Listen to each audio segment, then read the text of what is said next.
పాప బతుకుంటే సచ్చిందా ఏమంటారు జవాబీలే ఇల్లు గారు మాట్లాడి ఉన్నాం మేము. ఒకవేళ సచ్చింటే తెచ్చుకుంటాం మా పాపకు సచ్చింటే తీసుకుంటాం పాపకు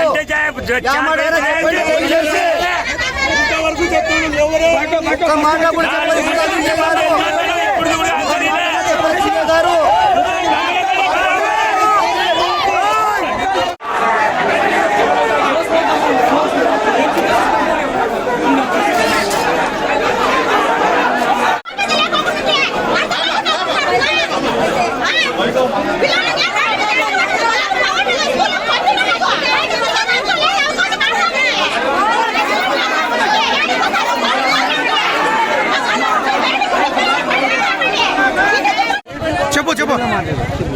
అందరికీ నమస్తే. అందరికి ఆడపిల్లలు ఉన్నారు. ఎన్నో తరాల నుంచి మనం అంతా అడవిలో బతికినాము. ఏ తరాలు ఈ పని జరగలేదు. ఇది పక్క న్యాయం చేసే వరకు వదిలేదానికి పాట తగలేదానికి పాప బతికిందా సచ్చిందా మాట వాళ్ళు ఏం చేసినారు ఆ చూపు చెప్పండి. అయ్యా మేము తెచ్చుకుంటాం. మేము దాదాపు 6 గంటలు అయింది. మనకు మేమే చూసుకుంటాము. మేము ఆడనే చూసుకుంటాం. మేమే తెచ్చుకుంటాం. మా పాపకు గడ్డ విడిచిపెట్టచ్చు. మేమే కరెక్ట్ చెప్పాలి.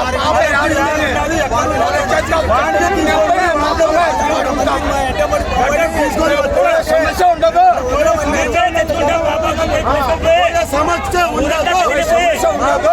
ఎక్కడ ఉండాలో 15 నిమిషాలు మాకు తెలవాలి.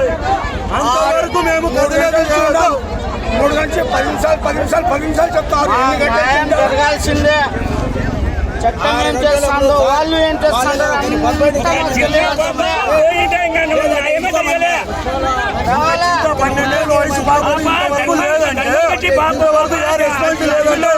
దేనికోసం చరిత్రలోనే ఎప్పుడే కానీ జరగని విషయం జరిగింది. కొడుకులతో అంత విశ్వాసం మేము చూసుకుంటాము. వాడిని గడ్డకి పెట్టము. చూసుకుంటాం. వాళ్ళు పాపకి ఏం పరిస్థితి వాళ్ళ కొత్తతోటి కాడ ఎక్కడ పోయిందో ఆడే ఉంది. ఆ అమ్మాయి భయపడి ఆ ఫారెస్ట్ కనుక వాళ్ళ కొత్తతోటి ఎక్కడుందో అక్కడే ఉంది. దయచేసి మీరు అందరూ కూడా అక్కడ పోండి. అమ్మాయి వాళ్ళ నాన్న కూడాను అమ్మాయితో మాట్లాడినాడు. ఇప్పుడే మాట్లాడినాడు. అమ్మాయితో కూడాను అమ్మాయి వాళ్ళ నాన్న మాట్లాడినాడు. దయచేసి అర్థం చేసుకోండి. అమ్మాయికి ఏమి కాలేదు. అమ్మాయి ఆడే ఉంది. అమ్మాయి ట్రేస్ అవుట్ అయింది. అమ్మాయితో వాళ్ళ నాన్న కూడా మాట్లాడాడు. వాళ్ళ గొర్రెలతోటి ఎక్కడుందో అక్కడే ఉందన్న. అమ్మాయి ఇప్పుడు పోయింది. అమ్మాయి అక్కడే ఉంది. అమ్మాయి ఒకటి చెప్తాను. ఆ పాప మా బిడ్డతోనే భావం సమానంగా చూస్తాను. నేను 1 గంట ఇవ్వండి అన్నా. ఇప్పుడు లోపల వాళ్ళు ఉన్నారు. విచారించేలా నెంబర్ 1. అమ్మాయి ఎటువంటి డోకా లేదు. వీళ్ళంతా వెళ్ళిపోతే ఆ పాపను పువ్వుల్లో పెట్టి మీకు అప్పచెప్తాం. అమ్మాయి నుంచి దీంట్లో నాకు తెలిసి నేను మాట్లాడకూడదు మాట్లాడుతున్నాను. కొన్ని శక్తులు అంటే ఎవరో చెప్పలేము. అందరూ మంచి వాళ్ళే. కొన్ని శక్తులు ఓ రకంగా రెచ్చగొడుతున్నాయి. ఆ పాపని తీసుకురావాలంటే మీరంతా వెళ్ళిపోతే తీసుకొస్తాను. నా బాధ్యత కదా. 30 సంవత్సరాల నా సర్వీసు ఏ ఒక్క కేసు నేను మూసేయలేదు. నేను ఒక ఛాలెంజింగ్గా తీసుకున్నానంటే ఆ కేసు ఆ పాప ట్రేస్ అవుట్ అయిన వరకు, ఆ కేసు డిటెక్ట్ అయిన వరకు పడుకోలేదు. అది నా అధికారులకు తెలుసు. నేను పనిచేసే ప్రజలు వీళ్ళంతా వెళ్ళిపోతే ఆ బిడ్డను తీసుకొచ్చే బాధ్యత నాది. అది విషయం. మీరు కూడా కోఆపరేట్ చేయాలి.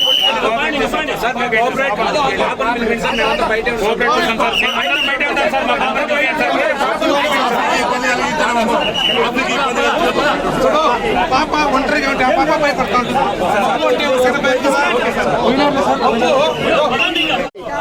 అంటే ఆ పాప చూసే కనుక ఎవరేస్తూ ఉందో ఏముందో పాప అర్ధరాత్రి అవుతుంది. టైం ఎక్కువైంది.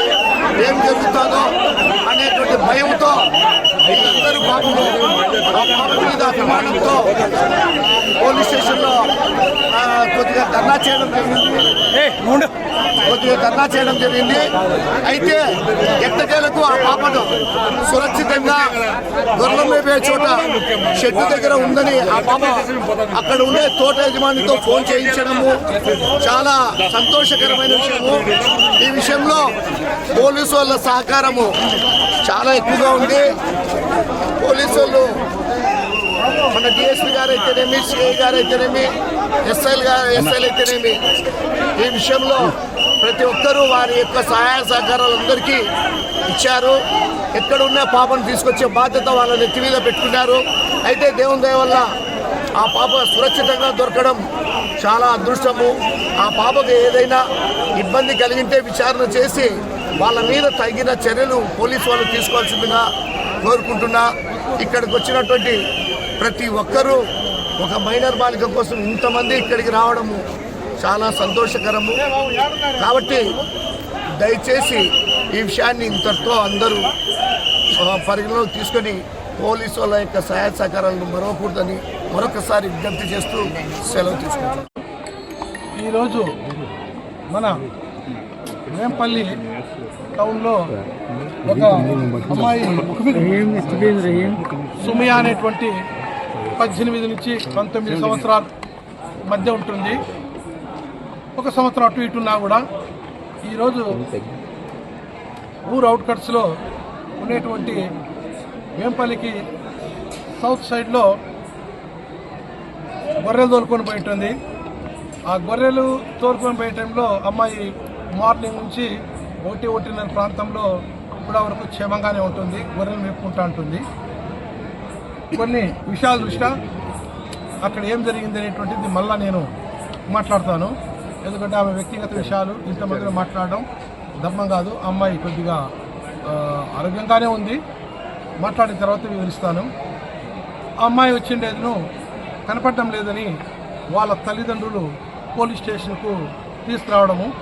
ఆ పోలీస్ స్టేషన్లో వచ్చిన తర్వాత ఆ అమ్మాయితో ఎవరైతే చనువుగా మాట్లాడుతూ ఉంటాడో ఒక అబ్బాయి, ఆ అబ్బాయి పైన డౌట్ వచ్చి మన పోలీసు వాళ్ళు ఇక్కడ తీసుకొచ్చి రావడము. అమ్మాయి కొద్దిగా భయంతో సరిగా మాట్లాడలేకపోవడము, ఎక్కడొక్కడ దాంపోవడం పొదల్లో ఇట్లా జరిగింది.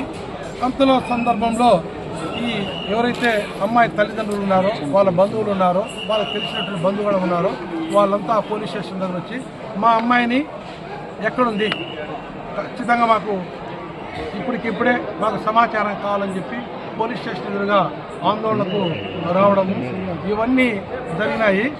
అమ్మాయి ఫైనల్గా మనం కొద్దిగా మన యొక్క ఇన్ఫార్మెంట్స్ ద్వారా కొద్దిగా ట్రేస్ అవుట్ అక్కడే పంపడం వల్ల అమ్మాయి ట్రేస్ అవుట్ అయింది. ఆ ట్రేస్ అవుట్ క్రమంలో అమ్మాయిని ఫోన్లో వాళ్ళ నాన్నగారితో మాట్లాడించినాము. మాట్లాడిన తర్వాత మేమంతా పోవడం జరిగింది. అక్కడ ఒక హాఫ్ అవర్ ముందు పోవడం జరిగింది. పోయిన తర్వాత అమ్మాయికి ఎక్కడైతే ఎస్ఐ గారు, సిఏ గారు, వీళ్ళంతా సిఐ ఎవరైతే నర్సింగ్లు ఉన్నారో వీళ్ళకి సంబంధించిన వాళ్ళంతా మన రిమ్స్ హాస్పిటల్ కడపకు తరలించినాము. ఎందుకంటే అమ్మాయికి మార్నింగ్ అన్నం తినింది అంతేను. మార్నింగ్ అన్నం తినింది కాబట్టి దానికి సంబంధించినటువంటిది దానికి కొద్దిగా తినలేదు కాబట్టి అన్కాన్షియస్ ఉంది కాబట్టి వాళ్ళతో పాటు అన్కాన్షియస్ పోయింది కాబట్టి తీసుకొని పోయినాం. దీనికి సంబంధించినటువంటి విశేషాలు ఏమి లేవు. అమ్మాయి క్షేమంగా ఉంది. దానికి సంబంధించినటువంటి అమ్మాయి వీడియోని మీకు రిలీజ్ చేస్తున్నాము. పాప క్షేమం, పాప బంధువులతో పాటు కడప హాస్పిటల్లో పోయింది. ఉమెన్ కానిస్టేబుల్ 2 ఉన్నారు, హ్యాపీగా ఉన్నారు. ఇక్కడ జిల్లా ఎస్పీ గారు అశోక్ కుమార్ సార్ చాలా గట్టిగా ఉన్నారు. అదే రకంగా గట్టి డీజీపీ సార్ ఉన్నారు.